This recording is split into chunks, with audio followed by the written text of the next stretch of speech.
Hi friends, is sorry cinema bus அப்டேட்டில் ஒரு தாறுமாறான ஒரு அப்டேட்டோட வந்திருக்குங்க.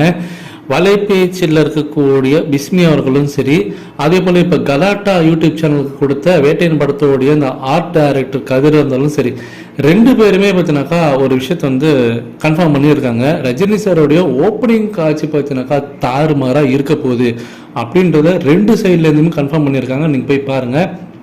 அதுலேயும் வேட்டையன் படத்தோடைய ஆர்ட் டைரக்டர் என்ன சொல்லிருக்காங்கன்னா, இந்த படத்தில் வந்து ரஜினி சாருக்கு வந்து அந்த ஓப்பனிங் சீன், அந்த இன்ட்ரோ காட்சி வந்து ரொம்பவே செம்மையாக வந்திருக்கு, செம மாசாக இருக்கும். ஒரு டிஃப்ரெண்ட்டான ஒரு ஸ்டைலிஷான ஓப்பனிங்கை நீங்கள் எதிர்பார்க்கலாம். ஸோ வெயிட் பண்ணி பாருங்கள், ரொம்பவே பரபரப்பாக இருக்கும். முதல் 20 நிமிஷம் பார்த்தினாக்கா ரொம்ப சிறப்பாக இருக்கும். அந்த படம் பார்க்குறதுக்கு ரொம்ப மாசாக எடுத்திருக்காங்க அப்படின்றத அவர் சொல்லியிருக்காரு. ஸோ ரொம்ப கேட்குறதுக்கே நமக்கு ரொம்ப சந்தோஷமாக இருக்குது. ரொம்ப எக்ஸ்பெக்டோட நம்ம எதிர்பார்த்து காத்திருக்கோம். ரொம்ப கியூரியாசிட்டியாக இருக்குது எப்படி இருக்க போகுது அப்படின்னு சொல்லிட்டு. இது ஒரு பக்கம் இருக்க, அடுத்தது இந்த படத்தோடைய டீசர் மட்டும் இந்த படத்தோட எதிர்பார்ப்பு பயங்கரமாக எகிரி இருக்குன்றதுக்கு ஒரு சிறந்த எக்ஸாம்பிள் பார்த்தீங்கன்னா, மலேசியாவில் இது வரைக்கும் தமிழ் சினிமாவில் யாரும் கொடுக்காத ஒரு விலையை கொடுத்து இந்த படத்தை வாங்கியிருக்காங்க. அதே தான் இப்போ தமிழ்நாட்டுக்கு நடந்துருக்கு. தமிழ்நாட்டில் எப்போதுமே ரஜினி சாரோட படங்கள் சமீபத்தில் எல்லாமே ரெஜின் மூவிஸ் தான். அதேமாதிரி லைக்காவோட ப்ரொடக்ஷன் பண்ணனாலும் அது ரெஜின் மூவிஸ் தான் வாங்கி டிஸ்ட்ரிபியூட் பண்ணுவாங்க.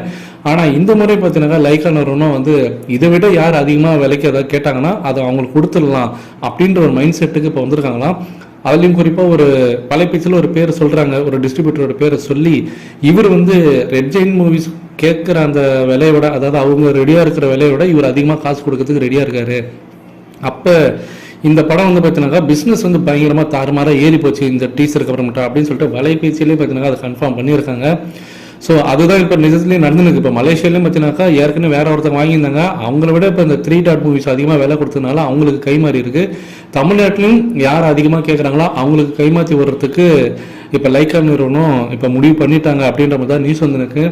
ஸோ இந்த படத்தோட பிஸ்னஸ் பயங்கரமாக ஏறி இருக்குன்றது தான் இதை எடுத்துக்காட்டுது. இதை பற்றி உங்களோட கருத்துக்கள் என்ன அப்படின்றத கேட்டு சொல்லுங்க ஃப்ரெண்ட்ஸ்.